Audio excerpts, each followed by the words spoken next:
शब्द के साथ, हर पुष्प के साथ आपके अंदर से एक भावना बननी चाहिए कि बोले जैसे ये पुष्प विकसित है वैसे यजमान का जीवन भी कैसा हो, खिला हुआ हो।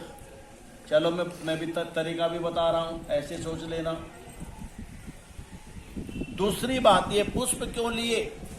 बोले पुष्प सुगंधि बिखेरता है और पुष्प को देख करके सब लोग प्रसन्न होते हैं।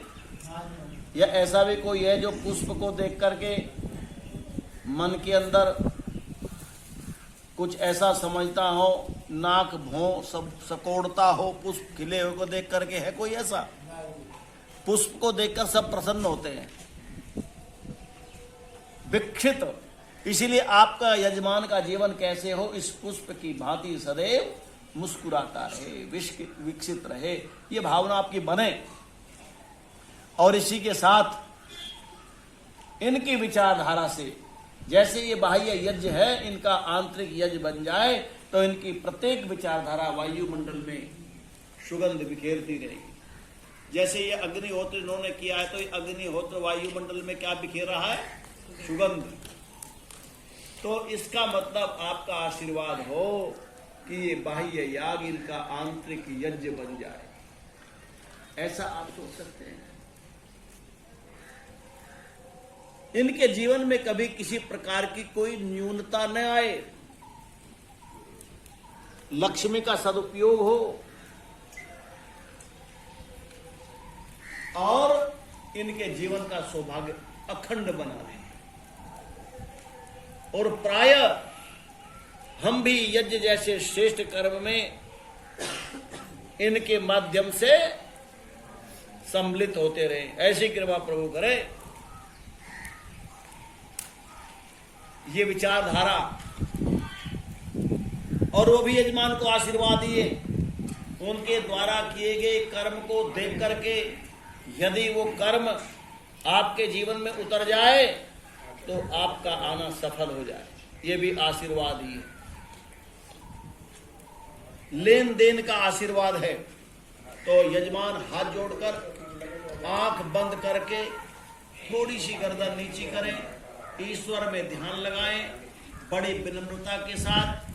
और मैं मानुषी जो देव यहाँ पर बैठे हैं उनसे पूर्व अपने गुरुदेव पूज्यपाद ब्रह्मर्षि कृष्णदत्त जी महाराज, युग युगांतरों के श्रृंग ऋषि, जिन्होंने इस भूमि पर यज्ञ करने के लिए एक वातावरण बनाया, विद्यालय बना करके, गौशाला का निर्माण करके, ये भूमि है जिसमें आज से पूर्व काल में भी, प्राचीन काल में भी चारों वेदों की ऋचाएं गूंजती रही। चारों वेदों का यज्ञ अभी पूज्यपाद गुरुदेव ने तो शुरू किया, लेकिन इससे पहले काल में भी ऋषि मुनियों ने इस भूमि पर कई बार चारों वेदों के यज्ञ को संपन्न किया। ये मानंद जी बोल रहे हैं। और फिर धीरे धीरे समय के परिवर्तन के साथ यह महाराजा दुर्योधन ने युधिष्ठिर को नष्ट करने के लिए एक लाख का घर का निर्माण करवाया, लाक्षागृह का। लेकिन उस सात्विक विचारों के माध्यम से एक बहुत बड़ी दुर्घटना होने से बची, क्योंकि विदुर के द्वारा, विदुर के विचार में एक यज्ञ आया निर्माण का, और विदुर जी ने रास्ता निकाला, क्योंकि जिसको बचाने वाला परमपिता परमात्मा होता है, किसी न किसी को प्रेरणा कर देता है। तो विदुर महामंत्री ने पांडवों की रक्षा के लिए इस लाक्षागृह निर्मित भवन में एक सुरंग का निर्माण करा दिया और युधिष्ठिर को इशारा कर दिया, और वो उसमें से फिर आग लगा करके जीवित निकल गए। ये भूमि का समय समय का परिवर्तन है। आज आप लोग यहां बैठे हैं, बस अंतर यह है कि वो शरीर नहीं है और वो समय नहीं है, लेकिन आपके अंतःकरण में पड़े हुए वो विचार आज उद्बुद्ध हो रहे हैं। जैसे सविधा के अंदर लकड़ी के अंदर पड़ी हुई अग्नि यज्ञ कुंड में आने पर उद्बुद्ध होकर के आपको ऊष्मा दे रही है, गर्मी दे रही है। इसी प्रकार से हो सकता है आप त्रेता के काल के उस महाराज विदुर की विचारधारा के व्यक्ति रहे, महाराजा युधिष्ठिर जिन्होंने अपने जीवन में सत्य को अपनाया, मां कुंती, द्रौपदी, और उससे पहले यहां बड़े बड़े यज्ञों का आयोजन हुआ, आप उनमें से एक रहे हो। क्योंकि बगैर संबंध और बगैर संस्कार के आप कोई काम कर नहीं सकते। हां, इतना अंतर जरूर है, आप उन लोगों में से चुने हुए लोग हैं, उनमें से बढ़िया लोग हैं, उनमें से अगली लाइन के लोग हैं। क्योंकि जितना काला काल अब है, जितना बिगाड़ अब है, उसको बचाए रखना, उसके ऊपर चलना, लोगों को रास्ता दिखाना, वो कमजोर व्यक्तियों का काम नहीं है। भगवान ने उन्हीं लोगों को यहां पर भेजा है जिनके अंदर दृढ़ संकल्प है, और उस दृढ़ संकल्प और इच्छा शक्ति के साथ आप इस यज्ञ की परंपरा को, आप छोटा काम मत समझना, आप भगवान के कार्य को आगे बढ़ा रहे हैं। आप मनुष्य के निर्माण के लिए, प्रकृति के निर्माण के लिए काम कर रहे हैं, तो निश्चित रूप से आप परमात्मा के श्रेष्ठ पुत्र हैं। तो परमात्मा के श्रेष्ठ पुत्र अपने जीवन में आगे बढ़ें और प्रकृति में रह करके पाप न करें, पुण्य करें। पाप क्या है? बोले प्रकृति के पदार्थों का दुरुपयोग पाप, और प्रकृति के पदार्थों का सदुपयोग पुण्य, यही मान करके चले। यह आशीर्वाद का समय में उदाहरण देना नहीं चाहता। तो यह प्रकृति जो भगवान ने हमारे लिए बनाई है, और ये चैत्र नव संवत्सर की आज अंतिम तिथि नवमी को, ये कोई विचारधारा के साथ यह नहीं किया गया कि नवमी को रखा जाएगा, डायरी कैलेंडर देख लो, ये अनायास हुआ। तिथियां कोई और थी, लेकिन उसमें कारण कुछ बना, बोले ये कर लेते हैं, बोले ये कर लेते हैं, और जब पता चला अरे ये तो नवरात्रों की तिथियां चल रही है, तो निश्चित रूप से आप ये भी अपने प्रोग्राम में शामिल कर लें, अपने आशीर्वाद में शामिल कर लें कि यजमान के जीवन में जो नवरात्रियां आती हैं ये कभी न आए। वो परमात्मा का उपासक बने। जो परमात्मा का उपासक बनता है उसके जीवन में रात्रि नहीं आती। आप ये भी अपने आशीर्वाद में शामिल कर लें यजमान को देने के लिए। और यदि हम जितना अच्छा सा दे देंगे उतने अच्छे से फ्री होकर जाएंगे। और यदि हम इनके लिए शुभकामना भी कर सकते, इनके लिए आशीर्वाद भी दे सकते, तो फिर हमारा यहाँ पर आना, यज्ञ में सम्मिलित होना ये निरर्थक है। प्रयत्न करें, जिसको पता नहीं वो प्रयत्न करें पूर्ण समर्पण के साथ। तो मैं आप लोगों से निवेदन करूं, उससे पूर्व अपने पूज्यपाद गुरुदेव ब्रह्म ऋषि चुंडदत्त जी महाराज, जिनके आश्रमों में आप कई लोगों ने बड़ी बड़ी भूमिका निभाई है, बड़े बड़े पदों पर रहकर के आपने अपनी अपनी योग्यता से राष्ट्र के निर्माण का काम किया। इस कलयुग में ही नहीं, अपितु इससे पूर्व काल में। बस अंतर यह है कि हम भूल गए, हमको पता नहीं है, लेकिन जब याद आती है, खोई हुई चीज मिलती है, धन मिलता है, तो व्यक्ति उछल पड़ता है। आप यही देखिए, आकाश में जैसे बादल को देख करके वर्षा का अनुमान लगाते हैं, धुएं को देख करके अग्नि का अनुमान लगाते हैं। यदि आपके जीवन में शुभ कर्म करने की प्रेरणा हो रही है तो निश्चित रूप से आप ऋषि पुत्र हैं। आप त्रेता, द्वापर, सतयुग और वो काल आदि ब्रह्मा ने जब पूज्यपाद गुरुदेव को शापित किया था 39 लाख साल पहले, उस कड़ी के उस परंपरा के युग युगांतरों के सुरंग ऋषि के आप शिष्य रहे हैं, ये कोई छोटी बात नहीं है, ये कोई छोटी बात नहीं। तो ऐसे शिष्य जहां महानंद जी आशीर्वाद देंगे, आप भी थे भाई, महानंद जी भी आप जैसे थे, तप किया, पंचांग किया, साधना की और पूज्यपाद गुरुदेव के उन सिद्धांतों, कर्तव्यों और शिक्षा के साथ मिलकर के जीवन मुक्त हो गए।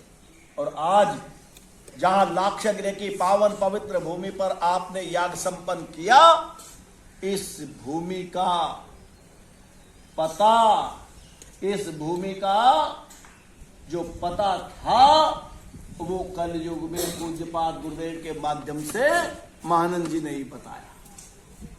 और ये स्थान भी वही है, सबसे पहले जहां बैठे हैं, जहां घूमते हुए गुरुदेव आए थे, और यहीं पर ये कूप था, ये स्थान पर ही महानंद जी ने बताया जब प्रवचन हुआ कि आज आप वहां गए थे। तो मेरा कहने का अभिप्राय, वो दिव्य आत्मा आपको निश्चित रूप से निहार रही है। भौतिक कैमरा निहारता है भाई, वैज्ञानिकों ने कुछ उपकरणों को इकट्ठा करके लगा दिया, वही तुम्हें देख रहा है। और वो उपकरण जिसने भौतिकता को छोड़कर के सूक्ष्म और प्रकृति के परमाणुओं को जान लिया, आकुंचन और प्रसारण की गति को जान लिया, वो आपको क्यों नहीं देख रहा? वो भी देख रहा है। तो इसीलिए मैं आपसे निवेदन करूंगा कि हम बहुत ही समर्पण के साथ आशीर्वाद दें। और मैं पूज्य महानंद जी से भी निवेदन करूंगा, हमारे इस यज्ञीय कर्म कांड में जाने अनजाने में कोई त्रुटि हो गई हो तो उसको दूर करने का आप सामर्थ्य प्रदान करें। मैं समझता हूं हम सबों ने बड़े ही आत्मवेत्त भाव से इस यज्ञ को संपन्न किया है, बड़ी पवित्रता के साथ, तन्मयता के साथ। वो आचार्य हो, यजमान हो, होता हो, कार्यकर्ता हो, कोई भी क्यों ना हो, उन्होंने बड़ी ही तन्मयता और समर्पण के साथ में इस याग को संपन्न किया। और यदि आज पूज्यपाद गुरुदेव ब्रह्मर्षि कृष्णदत्त जी महाराज होते तो उनका एक प्रवचन होता योग मुद्रा में, और योग मुद्रा में जब प्रवचन होता तो प्रवचन के बीच में पूज्य महानंद जी आकर के अपने पूज्य गुरुदेव से समय मांग लेते, और वो प्रसन्न होकर के समय मांगते, क्योंकि मैं आशीर्वाद देना चाहता हूं किसको? उस यजमान को जिसने आज के इस वाम मार्ग के काल में संसार का सर्वश्रेष्ठ सुंदर कर्म याद किया है। उस यजमान को आशीर्वाद देने के लिए वो प्राय आ जाया करते थे। प्रत्येक यज्ञ में नहीं आते थे, प्रत्येक यज्ञ में नहीं आते थे, प्रत्येक यजमान को आशीर्वाद नहीं देते थे कि कभी यज्ञ हुआ और हर यज्ञ में आ गए ना। 10 से 15%, अगर 100 यज्ञ हुए हैं तो 100 यज्ञों में 10 से 15 यज्ञों में ही महानंद जी आशीर्वाद देने के लिए यजमान को आया करते थे। और वो यजमान को उसकी अच्छाई के लिए भी, और यजमान के लिए उसके अंदर जो त्रुटियां होती थी उसके लिए भी संकेत करते थे, और बाद में कहते थे कि हे यजमान, तेरे जीवन का सौभाग्य अखंड बना, तेरे जीवन का सौभाग्य अखंड बना रहे, और तेरे गृह में लक्ष्मी का सदुपयोग होता रहे। और मानो देखो ये बाह्य याग तेरा आंतरिक यज्ञ बन जाए। 3 शब्दों का प्राय उच्चारण किया करते थे। और तेरे अंतःकरण में मानो देखो जो पवित्रता है ये सदैव बनी रहे। और मानो देखो तेरे जीवन में, तेरे अंतःकरण में जो यदा कदा जो मलिनता का प्रादुर्भाव होता है, मानो वो प्रादुर्भाव तेरे अंतःकरण में नहीं होना चाहिए, जिससे तेरा पतन का कारण न बन जाए। तो क्यों? तो वो देखते थे, वो निहारते थे, और जब यजमान की आहुति से तृप्त होकर, गदगद होकर के इस यज्ञीय परिसर में पूज्यपाद गुरुदेव के माध्यम से बड़े उत्साह के साथ यजमान को आशीर्वाद देते थे, तो एक हलचल पैदा होती थी। वो शब्दावली वहां के वातावरण में मधुरता उत्पन्न कर देती थी, और वो यजमान का सबसे बड़ा सौभाग्य होता था। उस यजमान का बड़ा सौभाग्य होता था। आज हमारे बीच में वो शरीर नहीं है जिसके माध्यम से हम सुन सके। लेकिन हम इतना तो जानते हैं, हम इतना तो अनुभव करते हैं कि जिनके साथ बैठ करके पूज्य महानंद जी को अनेकों बार सुना, आज भी महानंद जी यही, बस हमारे पास वो उपकरण नहीं है, वो आईना नहीं है, वो चश्मा नहीं है जिसको पहन करके हम उन्हें देख सके और आह्वान कर सके। मेरे पास, हे पूज्यपाद गुरुदेव, मेरे पास शब्द नहीं है, मैं शब्दों को कहां से चुनूं और शब्दों के माध्यम से कहां तक आपसे निवेदन करूं। ज्यादा शब्दों का चयन भी छलावा हो जाता है। मेरा तो समर्पण है, इस समर्पण को आप जानते हैं, कहने की आवश्यकता नहीं। इस समर्पण के साथ मैं आपसे विनीत प्रार्थना करता हूं, अपने यजमान को आशीर्वाद दें। मैं अपने यजमान में, मैं यहां से बोलूं, मेरे यजमान को आशीर्वाद दे। हम तो, आप तो एक ही पंक्ति के व्यक्ति हैं, बस कर्तव्य के पालन करने के लिए मौका मिला है, लेकिन जहां इतने बड़े बड़े ऋषि मुनि परोक्ष रूप में आशीर्वाद देने के लिए उपस्थित हो और मैं ये दुस्साहस करूं कि मेरे यजमान को आशीर्वाद दें, ये यजमान आपके हैं। आप अपने यजमान को आशीर्वाद देने की कृपा करें। और मैं उन्हीं के शब्दों में कहा करता हूं, ये यजमान मानो देखो जहां ये याग संपन्न हुआ है, उस याग को देख करके मेरा हृदय गदगद हो रहा है। मेरा हृदय सदैव यजमान के हृदय के साथ में रहता है। हे यजमान, मानो देखो तेरे हृदय में सदैव समर्पण बना है। तेरे हृदय के अंदर कभी भी कोई तामसिक विचार न आए और मानो देखो वो ज्ञान की भट्टी में तप करके मानो देखो कुंदन बन जाए। हे यजमान, तेरे जीवन का सौभाग्य अखंड बना है। तेरे जीवन में कभी किसी प्रकार की कोई न्यूनता न आए। मानो देखो तेरे गृह में लक्ष्मी का सदुपयोग होता रहे।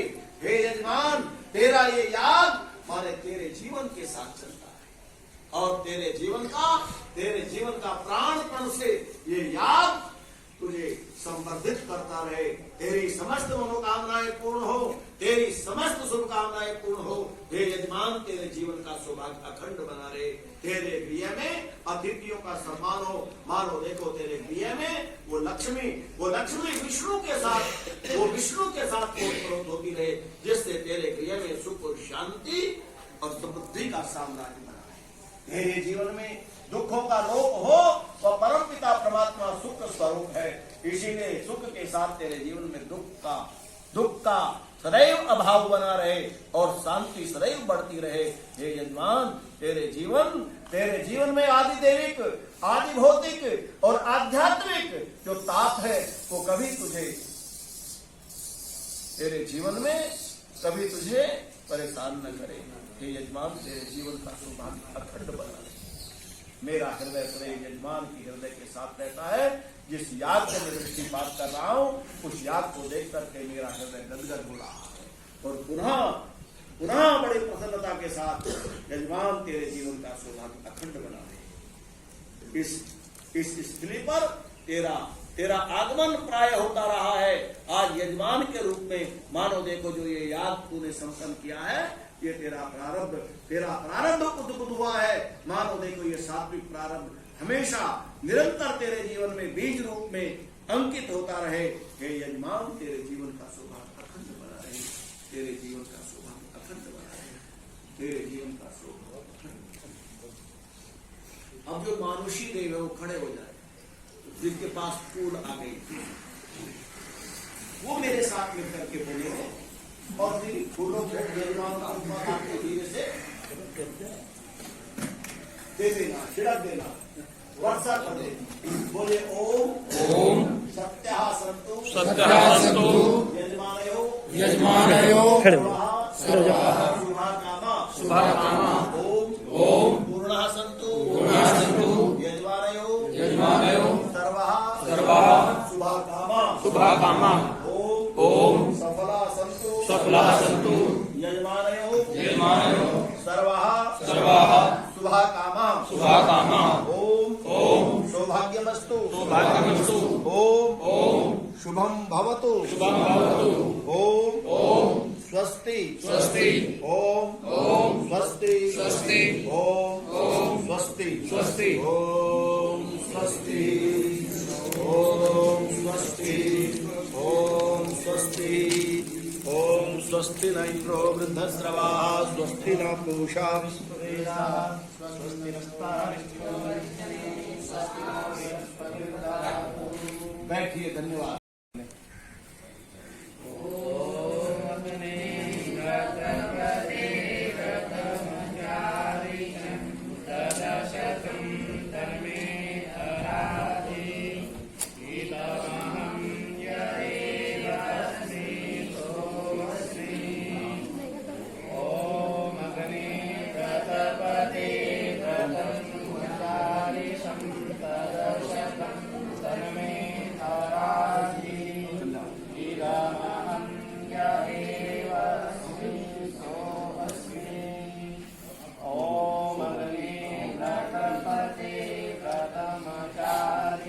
ओम